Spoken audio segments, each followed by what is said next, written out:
The sound of the ventilation system in the fourth floor study lounge is a specific frequency I still feel in my teeth.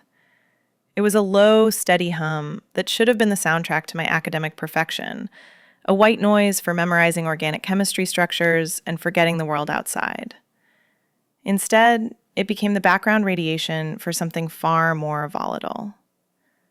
I told myself I was there for the silence, for the safety of being the invisible girl in the corner who always had the right answers and the perfect GPA. But the truth was simpler and terrifyingly obvious to anyone who bothered to look. I wasn't there for the grades. I was there because at 3 a.m., the world shrank down to the 6 feet of space between my desk and hers. The lounge was an aquarium of fluorescent light and industrial carpet, usually littered with the debris of stressed undergraduates. Empty energy drink cans, crumpled notes, the smell of stale coffee and anxiety. But by the time the campus clock tower chimed 3, the population always dwindled to just the 2 of us. It became a ritual of exclusion. The rest of the dorm slept, leaving us suspended in that artificial brightness, 2 satellites orbiting the same silent center. I knew her name was Sarah, but in the quiet of those hours, names felt too heavy, too real. I preferred to know her by the texture of her presence. She didn't study with the frantic energy of someone afraid to fail. She worked with a languid, terrifying focus. I would watch, over the top of my textbook, as she turned a page. It was slow, deliberate. The sound of the paper sliding against her thumb was loud enough to make my breath hitch. She sat with a posture that suggested she owned the silence, while I was just renting space within it. She had this way of tucking one leg under herself, a casual intimacy with the furniture that made the hard plastic chairs look like a throne. I was recovering then, or hiding, really. My last relationship had ended with the kind of public detonation that leaves you wary of shrapnel, so I had built a fortress of precision. I had my schedule, my grades, and a carefully curated invisibility. I wore oversized hoodies and kept my eyes on my notes, convincing myself that if I didn't look at anyone, they couldn't hurt me. I was safe. I was untouchable. Or I was, until the night she broke the treaty of silence we had implicitly signed. Do you have a charger? Her voice wasn't a whisper, but it wasn't loud either. It was pitched exactly for the distance between us, a low, husky resonance that seemed to bypass my ears and vibrate directly in my chest. I looked up, startled. She was holding her phone, the screen dark. I fumbled in my bag, my carefully constructed composure slipping. I pulled out my cable and held it out, my hand shaking just slightly. Instead of standing to take it, she leaned across the gap between our tables. The movement brought her scent with her, something clean, like rain and old paper, with an undercurrent of something warmer, sharper, like vanilla and skin. When she took the cord, her fingers brushed the inside of my wrist. It wasn't an accident. It was too precise for that. The contact lasted a fraction of a second too long. The air in the room, previously sterile and cool, suddenly charged. It thickened, heavy with the static of proximity. I felt the heat of her skin linger on my pulse point, a phantom weight that made it impossible to focus on carbon chains. "Thanks," she said. She didn't pull back immediately. She stayed there, leaning into my space, her dark eyes locking onto mine. It wasn't a polite look. It was unflinching. It was the look of someone assessing a structural weakness. She wasn't looking at the girl who got straight A's. She was looking at the panic blooming raw under my skin. She smiled, a small, knowing tilt of her lips that suggested she knew exactly what that simple touch had done to me. She went back to her reading, but the dynamic had shifted irrevocably. The silence was no longer empty. It was full of her. I tried to read the same paragraph 4 times, but the words swam. I could feel her gaze on me, even when her head was down. It was a physical sensation, like the warmth of sun on the back of your neck. I realized then that my fortress of precision had a fatal flaw.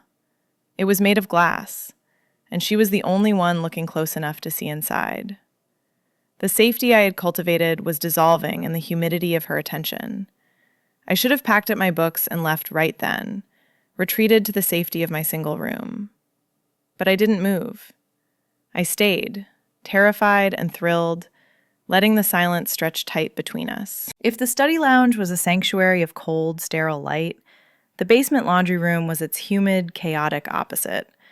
It was a subterranean world that smelled of artificial meadow rain and overheated lint.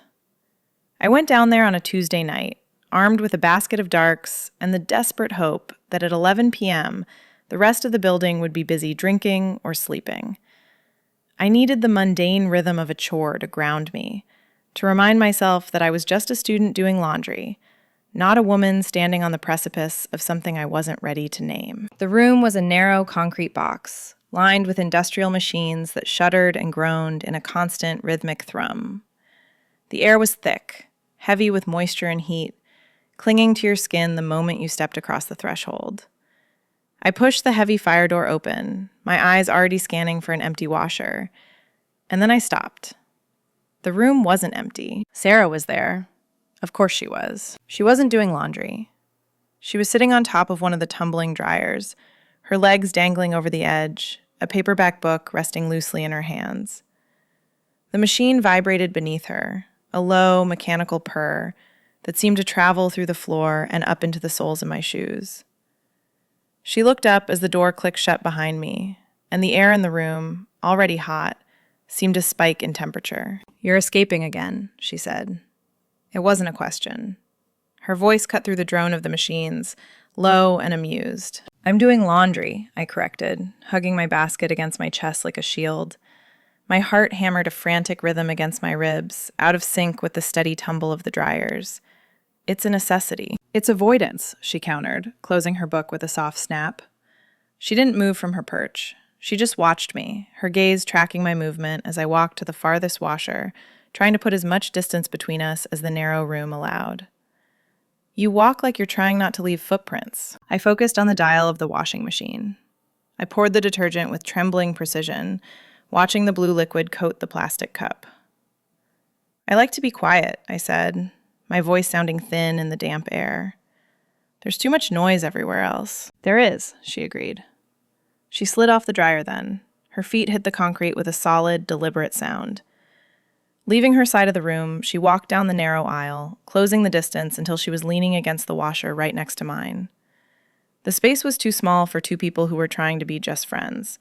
It was a space designed for collision. I could feel the heat radiating from the dryer behind me and the heat radiating from her beside me. She smelled different down here. Her usual scent warmed up, mixed with the sharp, clean smell of soap. It was intoxicating. I kept my eyes fixed on the swirling water of my machine, terrified that if I looked at her, I would give everything away. "You know," she said, her voice dropping an octave, becoming something intimate that lived in the space between our shoulders. "I watch you in the lounge, the way you organize your highlighters, the way you check the time every 30 minutes exactly." "I'm organized," I managed to say. "It's how I study." "It's not just organization," she murmured. She shifted, and her arm brushed against mine.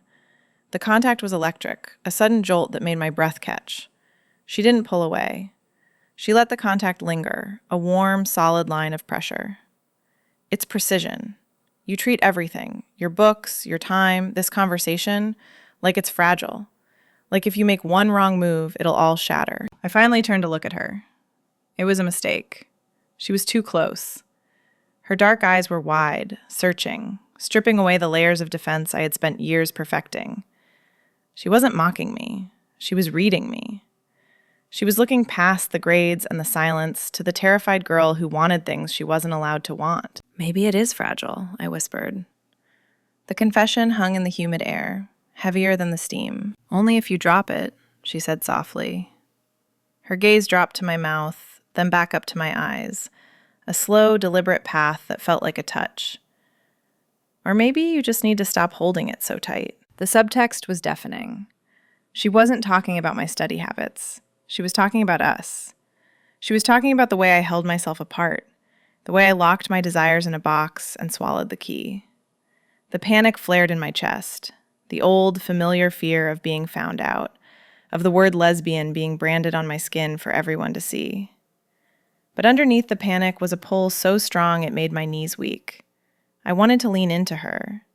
I wanted to close the 3 inches between us and let the precision shatter. The washer cycle clicked over, a loud mechanical clunk that broke the spell. I jerked back, breaking the contact between our arms. The loss of her warmth was immediate and physical, an ache that started in my shoulder and spread to my chest. "I have to go," I said, the words rushing out. "I have reading to do." "Running again," she noted, her voice devoid of judgment, filled only with a sultry, patient knowing. She leaned back against the vibrating machine, crossing her arms, watching me retreat. "I'll see you upstairs, Sarah," I said, my hand on the door handle. "I'm counting on it," she replied. I fled the laundry room, climbing the stairs 2 at a time, my breath coming in short, ragged gasps. I told myself I was running away from the heat, from the noise, from the distraction. But as I reached the cool safety of the hallway, I knew the truth. I wasn't running from the laundry room. I was running from the realization that the mundane spaces of my life, the places where I washed my clothes and studied for exams, were no longer safe. They were becoming minefields of desire, and I was stepping on every single trigger. The silence of the study lounge was one thing, but the heat of the laundry room had proven something else entirely. I couldn't hide from her, because she was the only one who knew exactly where to find me. Daylight in a college dormitory is a violent thing. It strips away the protective ambiguity of the night, replacing the velvet shadows of the study lounge with harsh, unforgiving sunshine that streams through the stairwell windows.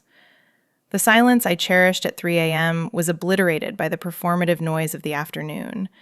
Doors slamming, music thumping from open rooms, the high-pitched laughter of people pretending to be having the time of their lives. I hated it. The hallway became a stage where everyone was auditioning for the role of normal, adjusted college student, and I was terrified I'd forget my lines. I saw her before she saw me. It was inevitable. My radar for her presence had become humiliatingly sharp. She was standing near the community notice board, the center of a small, shifting solar system of people. There were 3 or 4 of them, boys in athletic gear, a girl from her English seminar, and they were all leaning in, drawn to her gravity. Sarah in the daylight was a different creature than the Sarah of the laundry room. She was brighter, sharper. She laughed at something one of the boys said, her head tilting back, exposing the long, elegant line of her throat. It was a casual, easy sound, devoid of the heavy, sultry weight that coated her voice when she spoke to me in the dark. Watching her be effortless with them made a bitter cocktail of jealousy and fear pool in my stomach. I was jealous of them for having her easy public attention, but I was also jealous of her. I envied the way she wore her skin like it fit her perfectly, while I felt like I was constantly adjusting a costume that was 2 sizes too small. I tightened my grip on my backpack strap, my knuckles turning white. I had to walk past them to get to my room. It was a gauntlet of social expectation. Just walk, I told myself. Eyes forward, neutral expression. You are invisible. I made it within 10 feet before she turned. It wasn't a startled reaction. It was a slow, deliberate pivot, as if she had felt the disturbance in the air caused by my anxiety. Her eyes found mine instantly, cutting through the clutter of the hallway. The laughter around her didn't stop, but for me, the sound muted, dialed down until all I could hear was the blood rushing in my ears. She didn't wave or call out a generic greeting. She just held my gaze, her expression shifting from public amusement to that private, intense recognition. It was a look that claimed me. In the middle of a crowded corridor, surrounded by witnesses, she created a pocket of intimacy that felt illicit. It was dangerous. If anyone looked closely at the tension stringing the air between us, they would see everything I was trying to hide. "Hey," she said. She stepped out of her circle, breaking the orbit of her friends to intercept me. "Hi," I managed. My voice sounded brittle, thin as glass. She stepped into my personal space. Not close enough to touch, but close enough that I could smell the familiar warmth of her skin beneath the hallway's odor of floor wax and cafeteria food. The proximity made my skin prickle. "You left in a hurry last night," she said. Her tone was casual, light enough for a passerby to mistake for polite small talk, but her eyes were dark with subtext. She wasn't talking about a study session. She was talking about the laundry room. She was talking about the moment I panicked and ran from the heat. "I had reading," I lied, the excuse tasting like ash. "Right, the reading." She smiled, a small, crooked thing that felt like a secret handshake. "You know, running doesn't actually change the destination. It just makes you tired. The code was clear. She knew I was terrified. She knew I was hiding. And she was telling me, right there in front of God and the resident advisor, that she was waiting for me to stop. "I'm not tired," I said, a defensive reflex. "You look tired," she countered softly. She reached out, her hand hovering for a split second near my arm before she dropped it, a boarded gesture that screamed of restraint. "Maybe I'll see you later, when it's quiet." "Maybe," I whispered. She held my gaze for 1 second longer, a beat that stretched comfortably into too long, before turning back to her friends. "Catch you later," she threw over her shoulder. I walked the remaining 20 feet to my room with a spine that felt fused. I unlocked my door, slipped inside, and leaned back against the wood, exhaling a breath I hadn't realized I was holding. The room was empty, silent, safe. It was exactly what I wanted. But as I slid down the door to sit on the floor, the silence didn't feel peaceful anymore. It felt hollow. The safety of my carefully constructed world was intact, but standing there in the hallway, terrified and exposed, I have felt more alive in 30 seconds than I did in hours of solitude. The mask was back in place, but it was starting to suffocate me. I went back. Of course I went back. The silence of my own room had turned from a sanctuary into a vacuum, sucking the air out of my lungs until I couldn't breathe. I needed to be where the gravity was.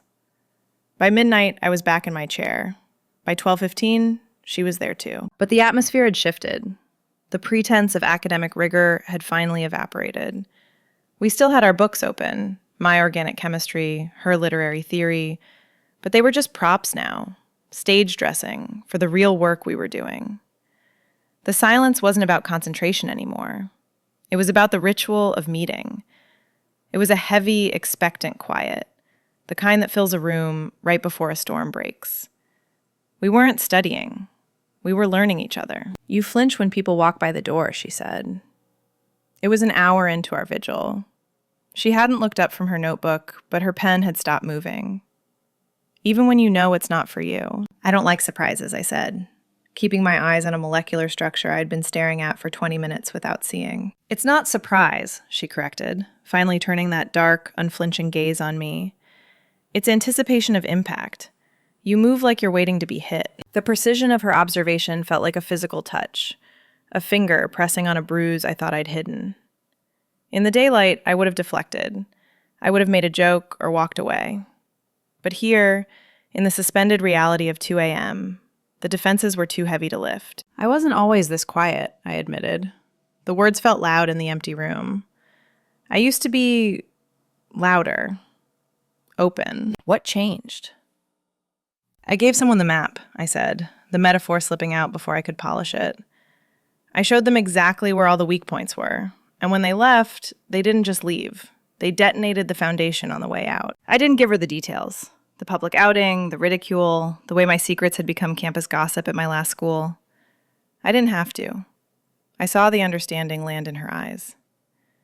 She didn't offer platitudes. She didn't say, "I'm sorry," or "that sucks." She just listened. Her listening had a texture to it, heavy, absorbent, and completely grounding. She held the space for my damage without trying to fix it.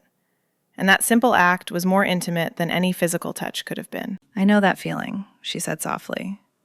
She closed her book, abandoning the pretense entirely. The fear that if you let someone in, they'll just rearrange the furniture and then leave you to clean up the mess. "You don't look afraid," I countered. "You walk through the hallway like you own the building." "That's the trick, isn't it?" She leaned forward, resting her chin on her hand. Her eyes were softer now, the sultry edge replaced by a raw honesty that made my heart ache. "I take up space so no one notices I'm hiding in plain sight. If I'm loud enough, if I'm bold enough, nobody looks close enough to see that my hands are shaking." She held her hand out, fingers splayed against the laminate table. They were steady, but the admission hung between us, vibrating in the air. We were two people terrified of the same thing, using opposite strategies to survive it. I was trying to disappear. She was trying to become too big to hurt. The distance between our chairs seemed to shrink, though neither of us had moved. I could feel the heat radiating from her arm, a warm, magnetic field that pulled at my shoulder. I shifted, just an inch, leaning into that warmth. It was a terrifying surrender. "It's exhausting," she whispered. "Being impenetrable." "It's lonely," I answered. "It doesn't have to be." She didn't reach for me this time. She didn't have to. The air between us thickened, charged with a vulnerability that bloomed raw in my chest. It was a terrifying sensation, like standing on a cliff edge and realizing you want to jump. The safety of my invisibility was gone, replaced by the terrifying, exhilarating reality of being seen. The clock on the wall clicked past 4 a.m., but neither of us moved to pack up. We stayed in the bubble we had created, suspended in the hum of the ventilation and the heat of our proximity, terrified to break the spell. The knock on my door came at 7 p.m., a time usually reserved for the safe, mundane noises of the hallway, the trudge of footsteps to the showers, the squeak of pizza delivery carts. But this knock was different. It was 3 sharp, deliberate raps. It had a cadence I recognized instantly, a rhythm that bypassed my ears and tapped directly against my ribcage. I didn't have to ask who it was. My body already knew. When I opened the door, the air in the hallway seemed to rush in, carrying her with it. Sarah stood there, leaning against the doorframe with a casual grace that made my meticulously organized room feel suddenly chaotic. She held a notebook against her hip, but her eyes were empty of academic intent. They were dark, amused, and focused entirely on me. "I need that theory book," she said. The excuse was flimsy, transparent as glass. We both knew she could have found it in the library or online or anywhere that wasn't my 4th-floor single. "The one you were quoting last night. I want to see the context." "Right," I said, stepping back to let her in. It was a tactical error. The moment she crossed the threshold, the energy of the room shifted. My dorm room was my sanctuary, a space curated for solitude and safety. The bed was made with military precision. The desk was a grid of aligned pens and stacked papers. It was a space designed to keep the world out. But Sarah didn't just enter the room. She occupied it. She brought the charged atmosphere of the study lounge with her, condensing it into this tiny 10 by 10 box until the air felt too thick to breathe. She didn't stand by the door. She walked further in, her fingers trailing lightly over the edge of my desk, disrupting the perfect alignment of my highlighters. Then, with a terrifying familiarity, she sat on the edge of my bed. The mattress dipped under her weight, a soft creak that sounded like a gunshot in the quiet room. "It's so clean in here," she observed, looking around. "It's like a museum exhibit of a student." "I like order," I said, turning to my bookshelf to hide the flush rising in my cheeks. My hands were shaking as I scanned the spines, searching for a book I knew exactly where to find. "It helps me think." "Does it?" Her voice was closer now. "Or does it just keep you from feeling anything?" I pulled the book down, Literary Theory and the Modern Subject, and turned around. She hadn't moved from the bed, but she felt closer. She was leaning back on her hands, her head tilted, watching me with that unflinching, predatory focus. The distance between us was less than 3 feet, but in the intimacy of the room, it felt like millimeters. I held the book out to her. "Here." She reached for it, but she didn't take it immediately. Her hand closed over the cover, her fingers brushing against mine. The contact was brief, a grazing of skin against skin, but the effect was instantaneous. A shockwave of heat traveled up my arm, settling heavy and hot in my chest. She didn't pull back, letting her hand linger there, trapping my fingers against the hardback cover. "You're shaking," she whispered. It wasn't an accusation. It was a discovery. "I'm cold," I lied. The lie was so weak it dissolved before it even hit the air. "You're not cold." She stood up then, the movement fluid and slow. She still held the book, which meant she was still holding my hand. She stepped into my space, collapsing the remaining distance until I could see the flecks of gold in her dark eyes, until I could feel the heat rising off her skin. It was overwhelming. My sanctuary had been breached. "You hide so well out there," she murmured, her voice dropping to that low, sultry register that made my knees feel like water. "But in here you're loud. The way you look at me, it's loud." The tension in the room spiked, a physical pressure that made my ears ring. This was the precipice. This was the moment the silence of the late nights had been building toward. Her gaze dropped to my lips, a deliberate, heavy weight, and then dragged back up to my eyes. The invitation was clear. The precision of her intent was terrifying. All I had to do was lean forward. Just 2 inches. If I leaned forward, the glass walls would shatter, and I would be out. I would be seen. I wanted it. I wanted it with a violence that terrified me. I could feel the ghost of the kiss before it happened, the phantom pressure of her mouth, the heat of her hands. But the fear was older than the want. The fear was a reflex, honed by years of hiding. I pulled my hand back. I snatched it away, as if the book were burning, stepping back until my legs hit the edge of my desk. "I have to study," I said, my voice trembling. "I have an exam." The rejection hung in the air, sharp and jagged. Sarah froze.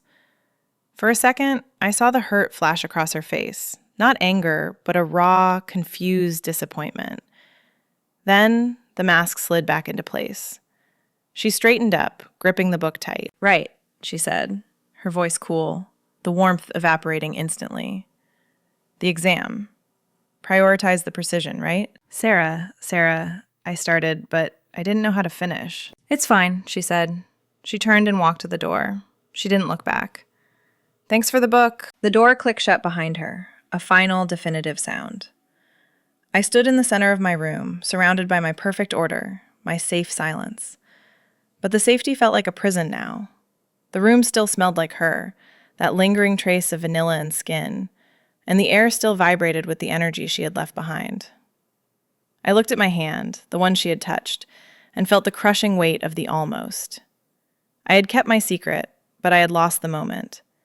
And standing there in the quiet, I realized that the safety I had fought so hard to keep was the coldest thing I had ever felt. I stopped going to the 4th floor lounge. That was the first casualty.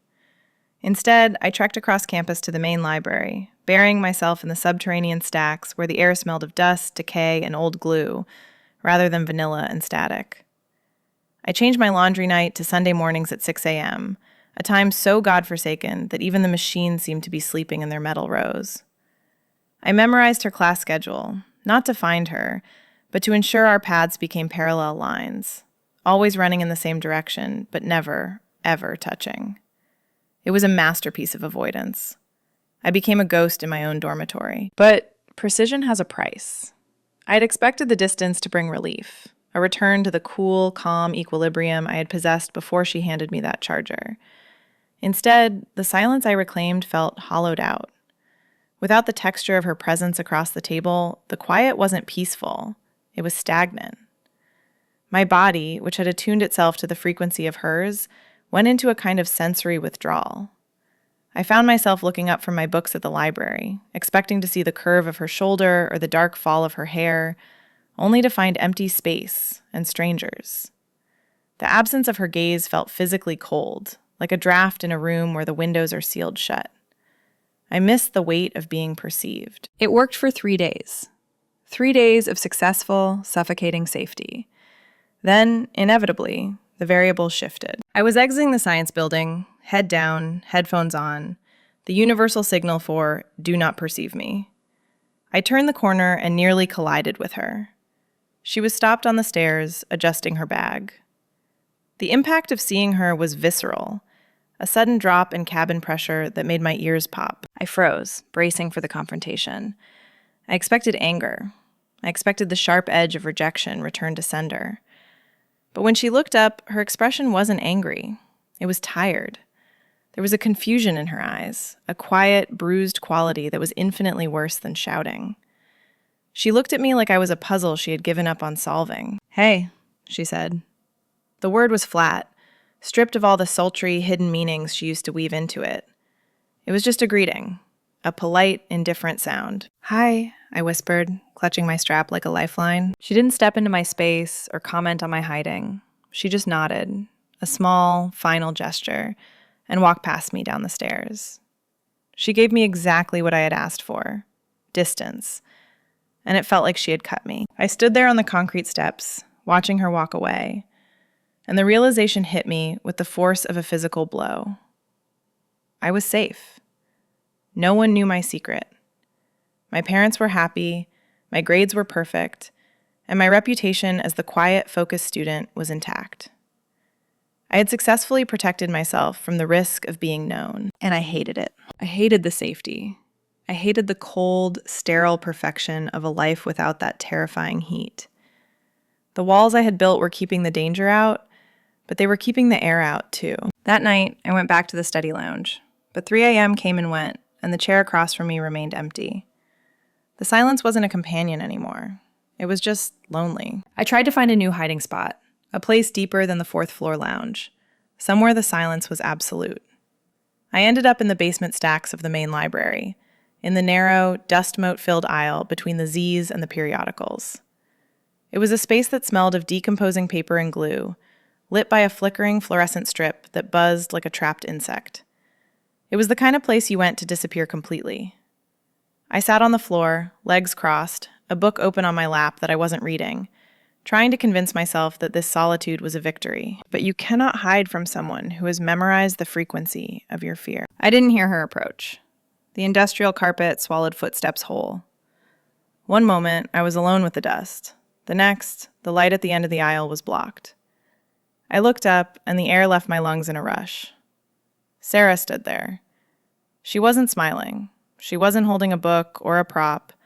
She was just standing there, blocking the only exit, her silhouette sharp against the harsh light of the main corridor. "You can't hide in the Z's forever," she said.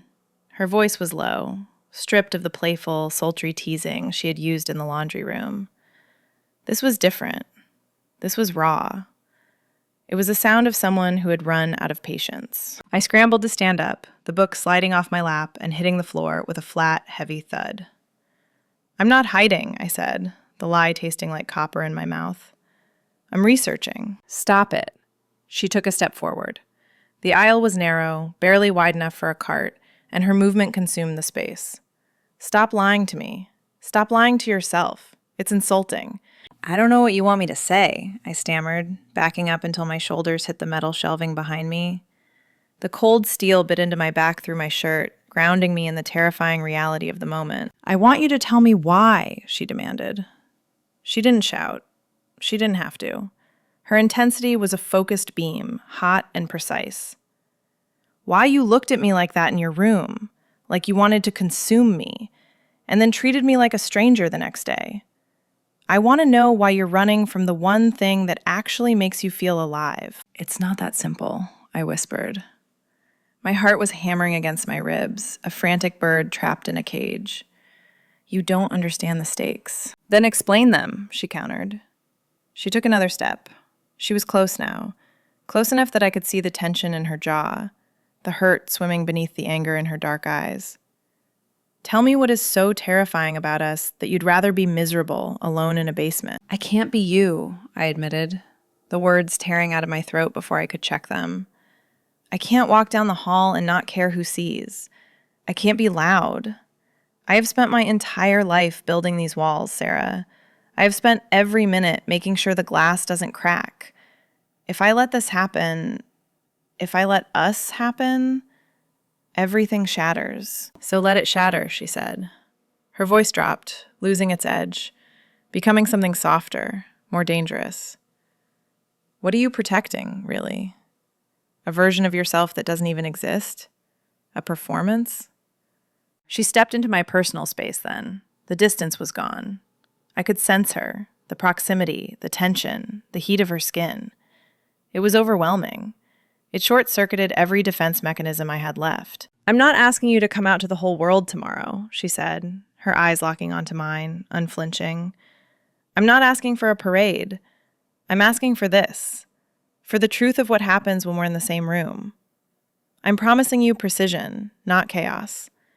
I know how to keep a secret, but I won't be a secret you're ashamed of." "I'm not ashamed of you," I said, tears pricking my eyes. "I'm terrified of the fall." "Then don't fall alone." She raised her hand, bringing it up slowly, giving me every chance to flinch, to run, to push her away. I didn't move. I couldn't. Her palm settled against the wall right next to my head, boxing me in. She didn't touch me, but the proximity was a touch in itself. The air between our bodies thickened, charged with a magnetic pull that was undeniable. "Tell me to go," she whispered, her gaze dropping to my lips. "Tell me you don't feel the pull. Tell me to walk away and never look at you again. If you say it, I will do it. I will leave you to your perfect, safe silence. I opened my mouth to say the words, to say go, to save myself. But the silence of the library pressed in, cold and lonely, and I looked at the heat standing in front of me. I looked at the only person who had ever bothered to read the subtext of my life. The walls of glass and expectation didn't just crack. They evaporated. Don't go, I breathed. The tension in her shoulders broke. She didn't smile, but her eyes softened, the fierce darkness replaced by a relief so profound it looked like pain. She leaned her forehead against mine, a point of contact that felt like an anchor dropping. Okay, she whispered against my skin. Okay. We returned to the scene of the crime. It was the only place that made sense. The library basement was for hiding, for the frantic, dusty desperation of secrets kept in the dark.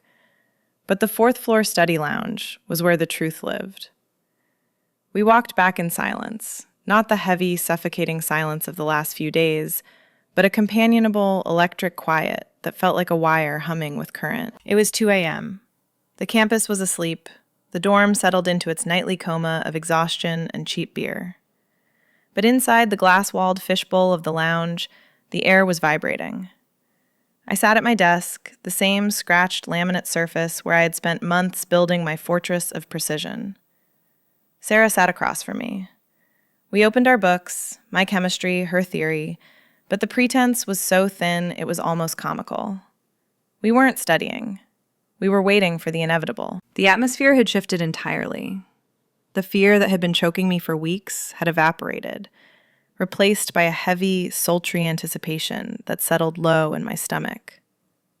I watched her over the top of my book.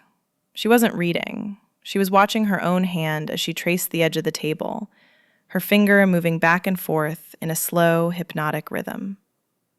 The sound of her skin against the laminate was the only noise in the room, louder than the ventilation, louder than my own heartbeat. You're not reading, she said softly, not looking up. Neither are you, I replied. My voice was steady now, grounded by the decision I had made in the stacks. She looked up then.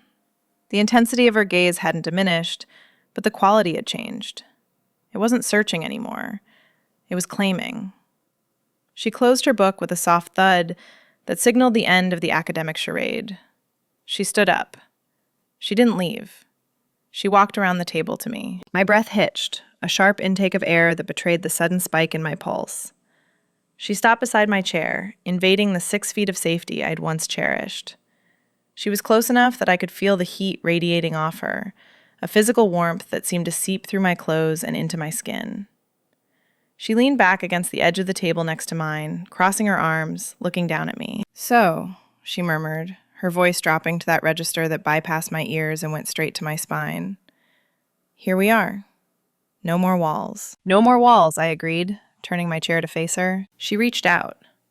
It wasn't a tentative gesture. It was precise. Her hand cut my jaw, her thumb brushing over my cheekbone, with a feather-light touch that made my eyes flutter shut. The contact was electric, a sudden grounding of all the static that had been building between us for months. Her skin was warm, the texture of her fingertips slightly rough from the pages of her books, and the sensation was so overwhelming I almost forgot to breathe. Open your eyes, she whispered. I did. Her face was inches from mine. I could see the flecks of gold in her irises, the slight part of her lips, the unflinching intent in her expression. She wasn't questioning me. She was reading me. She was looking for the panic, for the urge to run. But all she found was the raw, terrifying hunger I had finally stopped trying to starve. I'm not going to run, I said, the promise trembling in the air between us. I know, she said. She leaned in. The movement was glacial, a slow, deliberate closing of the distance that gave me 1,000 chances to pull away. I didn't. I leaned into it. I tilted my head up, surrendering the precision of my control for the chaos of her proximity. When her lips finally brushed mine, the world outside the window ceased to exist. It wasn't a tentative, testing kiss. It was a collision. It was the sudden release of a spring that had been coiled too tight for too long. There was a heat to it that shocked me, a searing demand that swept through my body like a fever. I felt her hand slide from my jaw into my hair, her fingers tangling in the strands, holding me there, anchoring me to the moment. It wasn't just physical. It was the emotional weight of every stolen glance, every charged silence, every late night spent pretending to study while my mind was entirely occupied by the curve of her neck. It was a conversation we had been having in code for months, finally spoken aloud in the language of breath and touch. I tasted the sweetness of her lip balm, the coffee she'd been drinking, and the relief, God, the overwhelming relief, of finally coming home. I brought my hands up, gripping the fabric of her shirt, pulling her closer until there was no space left between us. The kiss deepened, becoming a deliberate read of intentions. She was telling me, without words, that she saw me. She saw the fear, the ambition, the messy, complicated truth of who I was, and she wanted all of it. And in the way I kissed her back, with a desperate, unguarded honesty, I told her that I was done hiding. We broke apart only when the need for air became non-negotiable. But we didn't go far. She rested her forehead against mine, our breaths mingling in the small, charged space. Her hand was still in my hair, her thumb tracing the shell of my ear. The fluorescent lights hummed on, indifferent and cold, but they couldn't touch us. We had created our own gravity, a closed loop of heat and intimacy that no one else could enter. Obvious, she whispered against my skin, a smile shaping the word. What is? I asked, my voice wrecked and breathless. Us, she said, pulling back just enough to look me in the eye. The late nights, the staring, it was always obvious. Only to people looking close enough, I countered. I'm looking, she promised. I'm not looking away. I let out a shaky laugh, the sound bubbling up from a chest that finally felt light. The silence of the study lounge settled around us again, but it wasn't lonely anymore. It was ours. The books were forgotten, the grades were irrelevant, and the only thing that mattered was the texture of her hand in mine and the absolute, terrifying beauty of being seen. The walk back to our rooms that morning happened in the gray, liminal space between night and dawn. The campus was still sleeping, wrapped in a heavy mist that clung to the brick buildings, but the air felt different to me. For months, the pre-dawn walk had been a retreat, a lonely march back to a cold bed after hours of solitary confinement. Now, it felt like the quiet aftermath of a revolution.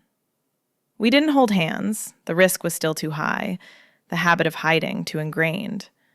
But we walked close enough that our arms brushed with every step, a rhythmic, steady confirmation of the new reality we had forged in the fluorescent light. Waking up a few hours later, the sunlight hitting my pillow felt less like an interrogation and more like a promise. The panic I expected to feel, the sharp, biting regret of having exposed my carefully guarded self, never came. Instead, there was a solidity in my chest, a grounding weight that anchored me to the mattress. The fear of the world outside, of my parents' expectations and the societal scripts I was supposed to follow, hadn't vanished. Those ghosts were still there, hovering in the corners of the room. But they were quieter now, drowned out by the memory of her hands in my hair and the absolute precision of her intent. I realized that while I couldn't control the world's reaction to who I was, I could no longer pretend that the connection between us didn't exist.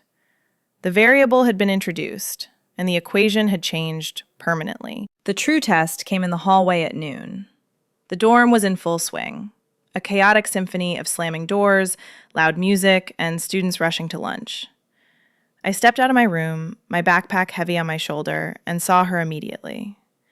She was at the far end of the corridor, talking to the resident advisor about a noise complaint, looking entirely professional and composed. The Sarah of the daylight was back. Confident, easy, taking up space with that natural authority. For a second, the old instinct flared. The urge to shrink, to become invisible, to pass by without making a ripple. But then she looked up. Her eyes met mine over the RA's shoulder, and the mask slipped just enough for me to see the heat simmering underneath. It wasn't a public look. It was a frequency tuned specifically to me. We passed each other near the water fountain. To anyone watching, it was nothing. Two students navigating a crowded space. But as we crossed paths, her hand dropped to her side, and her pinky finger grazed the back of my hand. It was a fleeting contact, lasting less than a second, but it was loud. It screamed of intimacy. It carried the weight of the entire night before. The taste of coffee, the hum of the vents, the desperate, beautiful collision of our mouths. "Hey," she said, her voice pitched perfectly for the public ear, casual and light. "Hey," I replied, but I let a smile touch the corners of my lips, a private signal that acknowledged the current running between us. That moment clarified everything. The late nights in the study lounge hadn't just been about studying, and they hadn't just been about hiding. They were the prologue. They were the necessary incubation period for a truth that was too fragile to survive the harsh light of day without armor. Now, we had the armor. We had the secret language of glances and subtle touches, a way to be us in a world that wanted us to be strangers. I realized then that love in this setting, in the crowded, judgmental ecosystem of a college dorm, wasn't going to be about grand cinematic gestures. It wasn't going to be shouting from the rooftops. It was going to be about the unflinching choice to be close, even when we couldn't touch. It was about the proximity we maintained in a room full of people, the way we gravitated toward each other like magnets fighting resistance. The late nights had made it obvious, but the daylight made it real. We were no longer just two satellites orbiting a silent center. We were a collision course that had finally found its impact. I went from being a ghost haunting the edges of my own life to someone fully engaged in the beautiful, terrifying chaos of intimacy. The study lounge light still flickers at 3 a.m., a strobe light reminder of where the walls finally came down. If you want to hear more stories about the moments that change everything, subscribe for the next chapter. And tell me in the comments, do you remember the specific tension of a secret that was too loud to keep? Because sometimes the air thickens right before the storm breaks.